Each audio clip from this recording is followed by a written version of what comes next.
ಸೌತಲ್ಲಿ ಕಾಂಗ್ರೆಸ್ ಬರೋದು ಗ್ಯಾರಂಟಿ ಇದೆ ಮೇಡಮ್. ಏನೇ ಮೋದಿ ಅಲೆ ಬಂದು ಅವರು ಟಾಟಾ ಮಾಡಿ ನಾವು ಹೂ ಹಾಕಿ ಕಳಿಸಿದ್ವಿ, ಅದು ಇಟ್ಸ್ ಎ ಪ್ರೈಡ್. ಆದರೆ ಪಕ್ಷಕ್ಕೆ ನಮ್ಮ ಸ್ಟೇಟು ನಮ್ಮ ಜನ ಅಂತ ಬಂದಾಗ ಅದಕ್ಕೆ ನಾವು ಯಾವತ್ತು ಬದ್ಧರಾಗಿರ್ತೀವಿ. ಕರೋನಾ ಟೈಮ್ನಲ್ಲಿ ಬಂದಾಗ ಏನಾಯಿತು, ಸೌಮ್ಯ ರೆಡ್ಡಿ ಫುಡ್ ಪ್ಯಾಕೆಟ್ ಹಂಚಿದ್ರು, ಇವತ್ತಿಗೂ ನಾವು ಮರೆಯಂಗಿಲ್ಲ. BJPನವರು ಇದೇ ತೇಜಸ್ವಿ ಸೂರ್ಯ ಅವ್ರನ್ನ ಕಾರ್ ಹಾಕೊಂಡು ಓಡಾಡಿದ್ರಷ್ಟೇ. ನೋಡಿದ್ರು ಇಲ್ಲಿ ಪ್ರಾಬ್ಲಮ್ ಇದೆಯಾ, ತೆಗಿಯಾರ ಕರ್ನಾಟಕ ವರ್ಷರು ಮತ್ತಾಕೊಂಡ್ರು, ಇಲ್ಲಿ ಪ್ರಾಬ್ಲಮ್ಮ, ಓಕೆ ಓಕೆ ಓಕೆ ಅಂದ್ಕೊಂಡು ಹೋದ್ರು. ನಮಗೆ ಅವ್ರು ಬೇಕಿಲ್ಲ. It's a pride of honour, we will take it as a challenge. Soumya Reddy 100% ಗೆಲ್ತಾರೆ ಮೇಡಮ್. ಸರ್ ತಮ್ಮ ಹೆಸರು? ನನ್ನ ಹೆಸರು ಹೇಮಂತ್ ಅಂತ ಮೇಡಮ್. ಓಕೆ, ಇಲ್ಲಿ ಜಯನಗರದವ್ರೇನಾ? ಜಯನಗರದವ್ರೆ. ಸೌತಲ್ಲಿ ಏನಾಗ್ಬೋದು ಸರ್? ಸೌತಲ್ಲಿ ಕಾಂಗ್ರೆಸ್ ಬರೋದು ಗ್ಯಾರಂಟಿ ಇದೆ ಮೇಡಮ್. DK ಸುರೇಶ್ ಬರೋದು 100% ಗ್ಯಾರಂಟಿ ಇದೆ, ಓಕೆ, ಇದರಲ್ಲಿ ಡೌಟೇ ಇಲ್ಲ. ಯಾಕೆ ಅಂತ ಹೇಳ್ತೀನಿ ಕೇಳಿ. ನೋಡಿ, ಲಾಸ್ಟ್ ಟೈಮ್ ನಾನು ಇದು ಎಲ್ಲ ಮೀಡಿಯಾದಲ್ಲೂ ನಾನು ತಿಳಿಸಿದ್ದೀನಿ. ಲಾಸ್ಟ್ ಟೈಮು ನಮಗೆ ಏನು ಬರಬೇಕು ಅಂತ ಏನಿತ್ತು, ಟ್ಯಾಕ್ಸ್ದು ಏನು ಇತ್ತು, ಅದು ನಮಗೆ ಸರಿಗೆ ಬರಲಿಲ್ಲ. ಟೇಬಲ್ ತಟ್ಟು ಹೇಳಿದ್ದು ಅಂದರೆ ಅದು DK ಸುರೇಶ್ ಒಬ್ಬರೇ. ಇಲ್ಲಿ ರಾಜ್ಯಸಭಾ ಮೆಂಬರ್ ಆಗಿ ಹೋದ್ಮೇಲೆ ಅವರು ಒಬ್ಬರೇ ಹೇಳಿದ್ದು. ಬೇರೆ ಇನ್ಯಾರು ಎಲ್ಲ ಯಾರ್ಯಾರು ಇದ್ದರೂ ಯಾರು ಒಬ್ಬರೂ ಮಾತಾಡಲಿಲ್ಲ ಅದ್ರ ಬಗ್ಗೆ. ಯಾಕೆ ಅಂತ ಹೇಳ್ತೀನಿ ಕೇಳಿ. ನಾವು ಇವತ್ತು ಬ್ರ್ಯಾಂಡ್ ಬೆಂಗಳೂರು ಅಂತ ಏನು ನಾವು ಫೈಟ್ ಮಾಡ್ತಾಯಿದ್ದೀವಿ, ರೋಡ್ ಆಗಲಿ ಮತ್ತೊಂದಾಗಲಿ, ನಾವು ಡೆವಲಪ್ಮೆಂಟ್ ಮಾಡಬೇಕು ಅಂದರೆ ದುಡ್ಡು ಇರಬೇಕು. ದುಡ್ಡು ಇಲ್ದಲೇ ನಾವು ಮುಂದಕ್ಕೆ ಆಗೋಕ್ಕೆ ಸಾಧ್ಯನೇ ಇಲ್ಲ. ಅಂಥದ್ರಲ್ಲಿ ನಮಗೆ 100% ಕೊಡಿ ಅಂತ ನಾವೇನು ಕೇಳ್ತಾಯಿಲ್ಲ. ಬೇರೆ ರಾಜ್ಯದಲ್ಲಿ ಹೋಗ್ತಾ ಇದೆ, ಇಲ್ಲ ಅಂತಿಲ್ಲ. ಹಂಗಂತ ಅಂದ್ಬಿಟ್ಟು ನಮಗೆ ಕೊಟ್ಟಿದ್ದೆ ಅವರು ಒಂದು 75% ಕೊಡಲಿಲ್ಲ ನಮಗೆ. ಅದರಲ್ಲಿ ಒಂದು 20% 30% ಕೊಟ್ಟರಷ್ಟೇ. ಈಗ ನೋಡಿಕೊಂಡ್ರೆ 3 ಸ್ಟೇಟ್ ನಮ್ಮಲ್ಲಿ ಪ್ರಾಬ್ಲಮ್ ಇದೆ ಮೇಡಮ್. ಒಂದು ಕೇರಳದಲ್ಲಿ ಈಗ ತುಂಬ ಪ್ರಾಬ್ಲಮ್ಯಾಟಿಕ್ ಇದೆ. ಅಲ್ಲಿ ಅವ್ರಿಗೇನು 5,000 ಕೋಟಿ ಕೊಟ್ಟಿದ್ರು, ಅದು ಅವರು ರಿಜೆಕ್ಟ್ ಮಾಡಿದ್ರು. ನಮಗೆ ಬೇಡ, ನಮಗೆ 10,000 crores ಕೊಡಿ, ಆವಾಗ ನಾವು ತೊಗೊತೀವಿ, ಇಲ್ಲಾಂದ್ರೆ ಬೇಡ ಅಂತ. ತಮಿಳ್ನಾಡಿನಲ್ಲಿ ಈಗ ಫೈಟ್ ಮಾಡ್ತಾಯಿದ್ದಾರೆ. ನಾವು BJP ತಂದೇ ತರ್ತೀವಿ ಅಂತ, ಅದು ಬರೋಕ್ಕೆ ಸಾಧ್ಯನೇ ಇಲ್ಲ ಮೇಡಮ್. ಯಾಕೆಂದರೆ ಮುಂಚೆಯಿಂದ ಜಯಲಲಿತಾ ಆಡಳಿತ, MGR ಪಕ್ಷ ಎಲ್ಲ ಬಂತು. ಅವ್ರ ಆಡಳಿತ ಯಾವತ್ತೂ BJPಗೆ ಬಿಟ್ಕೊಡಲ್ಲ. ಓಕೆ, ಈಗ ಸ್ಟೇಟಲ್ಲಿ ಕಾಂಗ್ರೆಸ್ಗೆ ಎಷ್ಟು ಸೀಟ್ ಬರ್ಬೋದು ಮತ್ತು BJP JDS ಮೈತ್ರಿಗೆ ಎಷ್ಟು ಬರಬಹುದು?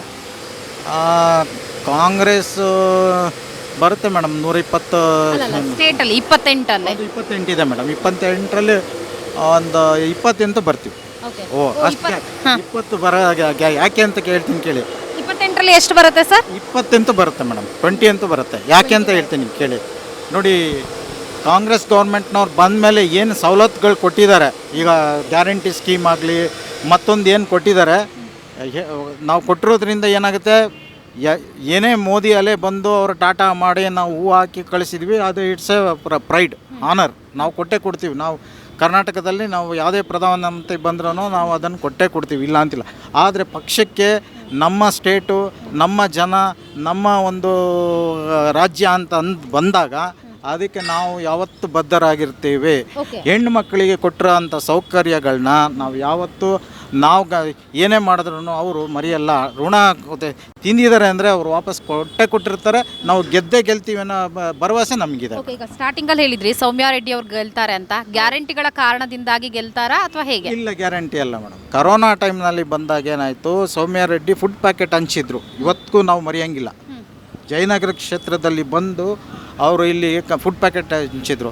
BJPನವರು ಇದೇ ತೇಜಸ್ವಿ ಸೂರ್ಯ ಅವ್ರನ್ನ ಕಾರ್ ಹಾಕೊಂಡು ಓಡಾಡಿದ್ರಷ್ಟೇ. ನೋಡಿದ್ರು ಇಲ್ಲಿ ಪ್ರಾಬ್ಲಮ್ ಇದೆಯಾ, ತೆಗಿಯಾರ ಕರ್ನಾಟಕ ವರ್ಷರು ಮತ್ತಾಕೊಂಡ್ರು, ಇಲ್ಲಿ ಪ್ರಾಬ್ಲಮ್ಮ, ಓಕೆ ಓಕೆ ಓಕೆ ಅಂದ್ಕೊಂಡು ಹೋದ್ರು. ನಮಗೆ ಅವ್ರು ಬೇಕಿಲ್ಲ. ನಮಗೆ ಬಡವರು ಏನು ಇದ್ದಾರೆ, ಅವ್ರ ಕಷ್ಟಕ್ಕೆ ಏನು ಸ್ಪಂದಿಸ್ತಾರಲ್ಲ, ಅವ್ರು ಬೇಕು ನಮಗೆ. ಬಟ್ ಈಗ ಕೊರೋನಾ ನಂತರನೇ ವಿಧಾನಸಭಾ ಚುನಾವಣೆ ನಡೆಯುತ್ತೆ ಕಳೆದ ಬಾರಿ. ಆದರೆ ಆ ಸಂದರ್ಭದಲ್ಲಿ ಸೌಮ್ಯ ರೆಡ್ಡಿ ಸೋಲ್ತಾರೆ. ಇಲ್ಲ, ಸೋಲು ಅಂತ ನಾವು ಒಪ್ಕೊಳ್ಳಲ್ಲ ಮೇಡಮ್. ಏನೋ ಕಾರಣಾಂತರದಿಂದ ಮೈನಸ್ ಪ್ಲಸ್ ಆಯಿತು, ಮಾರ್ಜಿನ್ ಲೆಕ್ಕದಲ್ಲಿ ಹೋಗಿದೆ ಅಷ್ಟೇ ಹೊರತು ಮಾರ್ಜಿನ್ ಲೆಕ್ಕದಲ್ಲಿ ಹೋಗಿದೆ. ಅದು ಏನೋ ಅಲ್ಲಿ ಏನೋ ಗೋಲ್ಮಾಲ್ ನಡೀತು, ನಮಗೆ ಅದು ಬೇಡ. ಆಯ್ತು, ಮುಗ್ದೋಗಿರೋ ಅಧ್ಯಾಯನ ನಾವು ಬೇಡ. 1947 ಹಿಸ್ಟ್ರಿನ ನಾವು ಮತ್ತೆ ಓಪನ್ ಮಾಡೋದು ಬೇಡ ಮೇಡಮ್. ಈಗೇನಿದೆ ನೋಡೋಣ.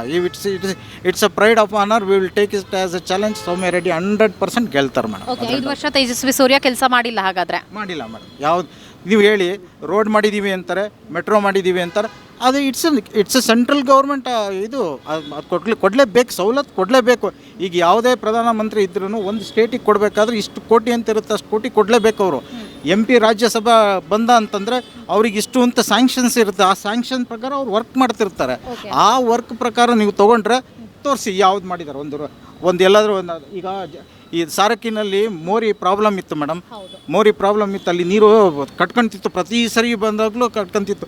ಸುಮಾರು ಸತಿ ನಾವು ಅವ್ರಿಗೆ ಕೇಳಿದ್ವಿ, ತೇಜಸ್ವಿ ಸೂರ್ಯ ಅವ್ರು ಕ್ಯಾರೆ ಅಂತಲೂ ಅನ್ನಲಿಲ್ಲ.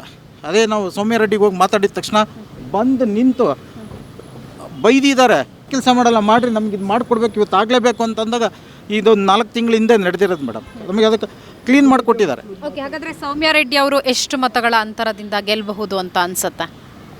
ಅದು ನನ್ನ ಖುಷಿಗೆ ನಾನು 2 ಲಕ್ಷ ಅಂತರದಲ್ಲಿ ಬರ್ತಾರೆ. ಅದು ಡೌಟ್. ವಾಸ್ತವ ಏನಿರುತ್ತೆ? ವಾಸ್ತವ ಪ್ರಕಾರ ಆದರೆ 1,20,20,000ದಿಂದ ಬರ್ತಾರೆ. ಓಕೆ, ಅದು ಗ್ಯಾರಂಟಿ ಇದೆ.